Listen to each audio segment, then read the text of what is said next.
Manusia nggak akan sampai tujuan tanpa ada orang yang membimbing dan mengantarkannya.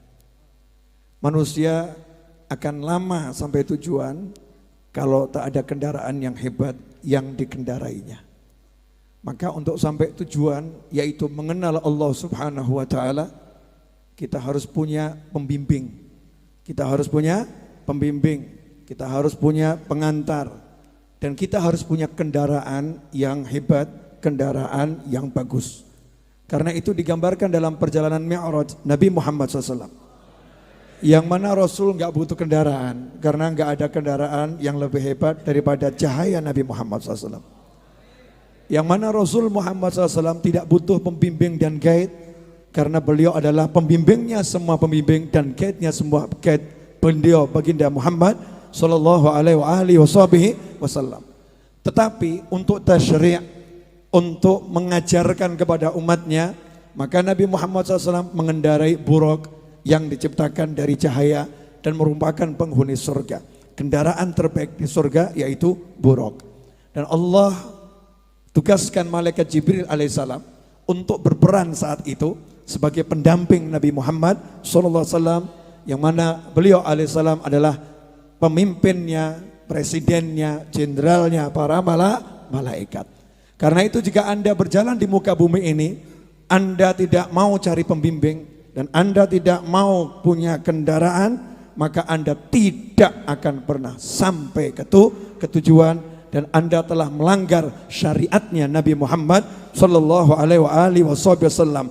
Saya kalau seperti itu juga melanggar syariatnya Nabi Muhammad SAW. Kita melanggar syariatnya Nabi Muhammad sallallahu alaihi wasallam. Karena itu Allah turunkan Al-Quran bukan dalam bentuk lembaran-lembaran mushaf. Ya, bukan suhuf, bukan lembaran-lembaran mushaf. Tetapi Allah Al-Quran simpan Al-Quran dalam dada Nabi Muhammad SAW. Allah simpan Al-Quran di dalam hati Nabi Muhammad sallallahu alaihi wasallam. Lau anzalna hadzal Qur'ana ala jabalin la ra'aitahu khashi'an mutasaddian min khasyatillah. Kalau seandainya, kata Allah Subhanahu wa Ta'ala, Allah enggak pernah berandai-andai, tapi demi memberi contoh kepada kita semua, sampai-sampai Allah berandai-andai. Lau anzalna hadzal Qur'an, seandainya Al-Quran ini kami turunkan kepada gunung, alal jibal, bukan jabal, gunung semua yang besar dikumpulkan jadi satu, Al-Quran diturunkan di gunung tersebut, maka gunung itu akan hancur lebur karena tak kuasa menampung yang namanya kalamullah, wahyunya Allah Subhanahu wa Ta'ala. Tetapi Allah Ta'ala tidak turunkan Al-Quran kepada makhluknya yang bernama gunung, tidak turunkan Al-Quran kepada makhluknya yang bernama laut, Allah tidak turunkan Al-Quran pada makhluknya yang bernama langit, tapi Allah turunkan Al-Quran kepada nurnya Allah Subhanahu wa Ta'ala. Allah turunkan Al-Quran pada cahayanya Allah Subhanahu wa Ta'ala. Allah turunkan Al-Quran kepada sesuatu yang Allah ciptakan dari cahayanya sendiri, yaitu hati Nabi Muhammad sallallahu alaihi wasallam. Malaikat Jibril alaihissalam hanyalah pelayan, hanyalah pembantu yang ditugaskan oleh Allah Subhanahu wa Ta'ala untuk memberitahukan kapan hati ini Al-Qurannya dikeluarkan, kapan waktunya, kapan jamnya, kapan saatnya, kapan keadaannya. Allah Subhanahu wa Ta'ala telah mengajarkan Al-Quran ini tidak dibiarkan berbicara sendiri, tetapi Allah Ta'ala memerintahkan Nabi Muhammad sallallahu alaihi wasallam untuk membacakan Al-Quran ini kepada umatnya, membacakan Al-Quran ini kepada seluruh makhluknya Allah Subhanahu wa Ta'ala, agar setiap manusia tidak berjalan berdasarkan wahyunya Allah tanpa pembimbing, tetapi berdasarkan pembimbing yang sejati, yaitu Nabi Muhammad sallallahu alaihi wasallam, sehingga pemahamannya terhadap kalamullah, terhadap wahyu Allah tidak akan menyimpang, pemahamannya akan lurus, pemahamannya akan benar. Karena itu Rasul mengancam, man fassarul Quran bi ra'yihi falyatabawa maq'adahu minan nar, atau kama qala sallallahu alaihi wasallam. Siapa yang menafsirkan Al-Quran dengan pemikirannya sendiri, dengan otaknya sendiri, dengan kemampuan fikirnya sendiri, tanpa bimbingan cahaya ilahi, melewati para ulama, melewati orang-orang yang soleh, melewati sahabat dan tabi'in dan tabi'in dan seterusnya, fal yatabawa maq'adahu minan nar. Silakan ambil kursinya di neraka, silakan ambil tempatnya di neraka, mempelajari Al-Quran, menafsirkan Al-Quran, bukan lewat orang-orang yang paham Al-Quran, bukan lewat Nabi Muhammad sallallahu alaihi wasallam. Ancamannya adalah langsung dari lisan manusia yang dalam dadanya terkumpul Al-Quran, yaitu baginda Muhammad sallallahu alaihi wasallam. Tempatmu adalah di neraka. Hidupnya menafsirkan Al-Quran, hidupnya berbicara tentang Al-Quran. Tetapi kalau tidak lewat para ulama, Rasul mengancam, fal yatabawa maq'adahu minan nar. Silahkan ambil tempatnya di neraka. Ikhwani rahimakumullah, alhamdulillah Nabi Muhammad sallallahu alaihi wasallam meninggalkan pemahaman Al-Quran ini kepada para sahabatnya dan kepada keluarganya. Karena itu baginda Muhammad sallallahu alaihi wasallam mengatakan, sesungguhnya aku tinggalkan kepada kalian dua hal, yaitu yang sangat agung, yang sangat besar, kitabullah wa itrati ahla baiti, atau kama qala Nabi Muhammad sallallahu alaihi wasallam. Aku tinggalkan dua hal, kitabullah Al-Quran wa itrati, anak keturunanku, keluargaku. Keduanya Al-Quran dan keluarga Nabi Muhammad SAW. Al-Quran dan ahlul bait Rasulullah, Al-Quran dan anak cucu Rasulullah tidak akan berpisah. Itu sabda Nabi Muhammad sallallahu alaihi wasallam. Anak cucu Rasulullah akan mengawal kalamullah, dan kalamullah akan mengawal anak cucu Nabi Muhammad sallallahu alaihi wasallam. Kemudian Rasul mengatakan, hatta sampai keduanya mendatangi aku nanti di telagaku, mendatangi aku di haud, di telaga Nabi Muhammad sallallahu alaihi wasallam. Karena itu siapapun yang belajar Al-Quran, siapapun yang memahami Al-Quran tanpa urutan yang diajarkan Nabi Muhammad SAW, allimu au adibu auladakum ala thalathi khisal, ajarkan, didiklah keluarga kalian tiga hal. Yang pertama, cinta Nabi kalian. Yang kedua, cinta keluarga Nabi kalian. Yang ketiga, qiraatul Quran, membaca Al-Quran. Urutan ketiga, bukan urutan pertama. Kenapa? Membacanya harus lewat Nabi, membacanya harus lewat keluarga Nabi. Kalau tidak lewat Nabi, tidak lewat keluarga Nabi, maka membacanya akan keliru, membacanya enggak akan benar, membacanya akan sesat, membacanya akan menimbulkan kegaduhan, membacanya akan membuat pemikiran-pemikiran yang menyimpang dari pembawa syariat, yaitu Nabi Muhammad sallallahu alaihi wasallam. Ikhwani rahimakumullah, karena itu alhamdulillah kita punya yang namanya Nabi Muhammad SAW. Dan kita ditinggalkan sama Nabi. Al-ulama warathatul anbiya. Para ulama pewaris para nabi. Nabi la yuwarithu dinarun wala dirhaman. Nabi tidak mewariskan uang, enggak mewariskan harta. Seluruh warisannya Nabi diberikan kepada siapa? Kepada anak cucunya, kepada murid-muridnya, kepada sahabat-sahabatnya. Dibagi-bagi oleh Nabi Muhammad sallallahu alaihi wasallam, sehingga ilmu itu ada di dada anak cucu Rasulullah SAW. Dalam Sahih Bukhari disebutkan, para sahabat bertanya kepada Khalifah Ali bin Abi Thalib, karramallahu wajhah, wahai Ali, apakah Rasul mewasiatkan sesuatu kepada kamu, keluarga Rasulullah SAW, meninggalkan sesuatu kepada kalian, keluarga Nabi Muhammad SAW? Sayyidina Ali menjawab, enggak, kecuali illa fahman, kecuali pemahaman yang Allah berikan kepada kami tentang kalamnya Allah, tentang kitabullah. Betul, Rasul memberi kami kemampuan untuk memahami kitabullah. Kemampuan ini diberikan oleh Nabi Muhammad SAW. Ada orang yang bertanya, emangnya ilmu diberikan begitu? Emangnya ilmu seperti benda dibagi-bagi? Emangnya ilmu sesuatu yang bisa dimasukkan ke dalam hati? Ikhwani rahimakumullah, Nabi Muhammad SAW mengatakan, sesungguhnya Allah al-Mu'ti, Allah yang maha memberi, wa anal qasim, akulah yang membagi, aku yang membagi.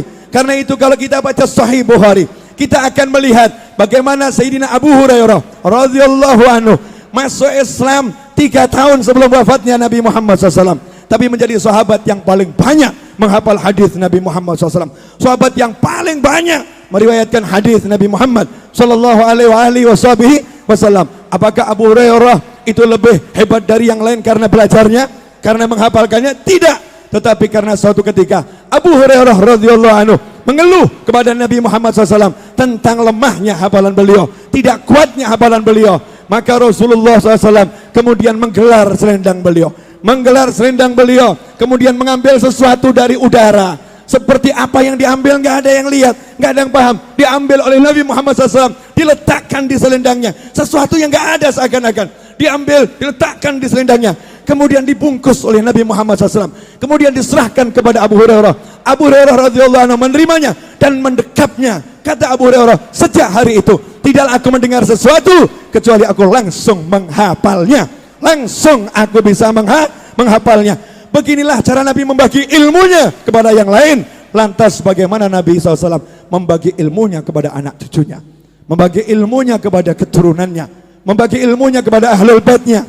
Karena itu jangan jauh-jauh dari para habaib, jangan musuhi para habaib, jangan menjauh dari para ulama, jangan memusuhi para ulama. Karena hidup ini singkat, sebentar lagi Anda akan mati, saya akan mati, kita akan mati. Setelah itu yang ada hanyalah jannah awin nar, surga atau neraka. Jangan lupa harta, pangkat, jabatan, teman, semua akan ditinggalkan. Ilmu dan amal orang-orang soleh yang kita cintai, itulah yang akan menemani, itulah yang akan membimbing, itulah yang akan terus bersama kita di kubur sampai jannahnya Allah Subhanahu wa ta'ala. Dan alhamdulillah kita punya keturunan Nabi Muhammad SAW sampai di Indonesia, dan keturunan Rasulullah di Indonesia.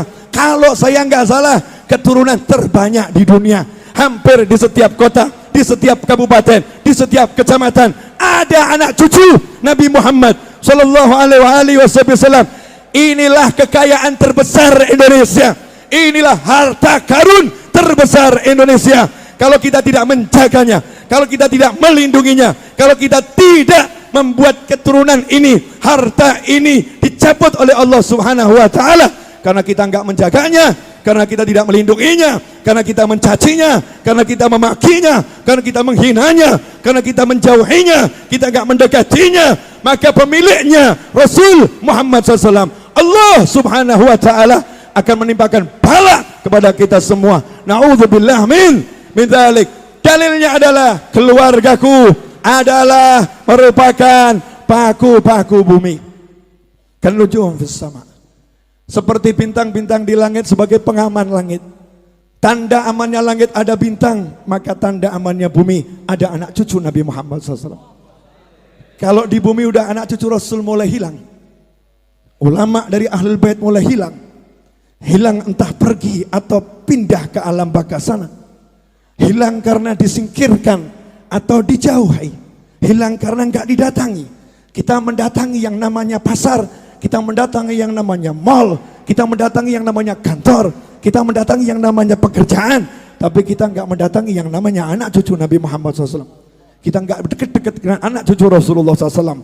Baik cari ilmu atau berteman di jalan Allah Subhanahu wa ta'ala, maka kita akan mendapatkan bala bencana. Gak harus yang namanya banjir datang, bala bencana. Gak harus yang namanya gempa bumi, bala bencana. Gak harus yang namanya ketubruk motor atau mobil. Bala bencana yang paling azam, yang paling besar adalah hati yang gak bisa kenal sama Allah Ta'ala, hati yang gak akan sadar kalau akan mati, hati yang gak bisa melihat kemuliaan orang-orang yang mulia. Itu bala yang luar biasa. Na'udzubillah min dzalik. Alhamdulillah, antum semua hatinya dikasih oleh Allah rasa cinta pada anak cucu Nabi Muhammad SAW. Syukuri. Gak semua orang bisa. Jauh-jauh datang ke Solo, punya uang gak punya uang, punya waktu gak punya waktu, disempat-sempatkan. Ada orang yang duitnya banyak rela berpanas-panas, ada orang yang gak punya duit rela tidur di emperan gak jelas. Semua dilakukan untuk apa? Karena cinta pada ulama dan cinta kepada ahlul bait Nabi Muhammad Sallallahu Alaihi Wasallam. Dan dalam kesempatan ini yang kita cintai adalah Habibuna Ali bin Muhammad bin Husain Al-Habsyi. Di haulnya Habib Ali Habsyi tadi banyak dijelaskan nasihat-nasihat yang luar biasa. Satu cukup untuk membimbing kita ke surganya Allah Subhanahu wa ta'ala. Satu cukup untuk membuat kita kenal Allah Subhanahu wa ta'ala. Tadi pagi kita bersama-sama mendengar. Tadi pagi bersama-sama mendengar. Contoh sederhana, janganlah kalian sedekah kepada orang lain yang jauh Sementara ada keluargamu yang membutuhkan. Skala prioritas, sedekah dulu pada orang tuamu. Orang tuanya butuh. Orang tuanya butuh, iya. Tapi istrinya yang lebih diutamakan. Istrinya lebih diutamakan di atas orang tuanya. Kewajibannya kepada orang tuanya lebih tinggi. Tapi orang tuanya diabaikan. Istrinya diutamakan. Itu saja nggak benar. Apalagi ini orang tuanya diabaikan, mengutamakan orang lain. Mengutamakan sahabatnya. Mengutamakan kenalannya. Mengutamakan orang-orang yang jauh. Orang yang seperti ini kehilangan banyak pahala, kata Habib Ali bin Muhammad bin Husain al-Habsyi. Karena itu tadi pagi beliau berpesan dalam manaqib yang dibacakan, hati-hati kalau pengen selamat dunia akhirat, birrul walidain, yang bekti sama orang tua. Pegang orang tuamu masih hidup maupun sudah meninggal dunia. Kalau masih ada orang tua yang masih hidup, manfaatkan, karena orang tua itulah surga dan neraka kita. Ridallah fi ridal walidain, suhtullah fi suhtil walidain. Karena itu deketi orang tua kita. Habib Ali mengatakan, aku tidak pernah merasa punya sesuatu di hadapan ibuku, di hadapan ayahku. Bahkan kalau aku mau dijual di pasar, aku akan mengaku aku budak dan aku siap untuk dijual. Jangankan duitnya, jangankan rumahnya, jangankan mobilnya, jangankan pangkatnya, jangankan simpanannya, dirinya dijual ikhlas dan akan mengatakan, aku memang budaknya. Inilah Al-Habib Ali bin Muhammad bin Husain al-Habsyi rahimahullah. Makanya beliau diangkat sama Allah Ta'ala. Hari ini ratusan ribu atau mungkin jutaan orang masuk kota Solo.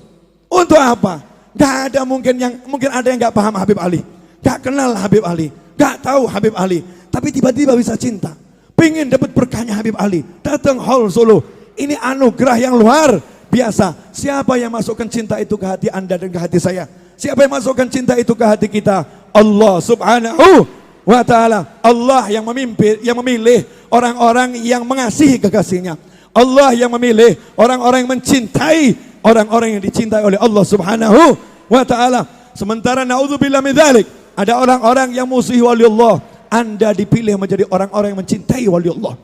Sementara ada orang-orang yang gak mau kenal waliullah, kita dipilih sebagai orang-orang yang mengenal waliullah. Syukuri nikmah yang luar biasa. Karena itu besok pagi jangan sampai enggak hadir maulid. Hadir maulid. Maulid Simtudurar yang lengkap dibaca insyaallah di Masjid Riyadh. Dengarkan saud yang semangat, cari barokah. Karena la syak di majelis yang seperti itu insyaallah baginda Muhammad sallallahu alaihi wasallam akan datang menjumpai Anda semua. Kenapa seperti itu? Satu umatnya mengucapkan salam, Rasul membalas dengan salam.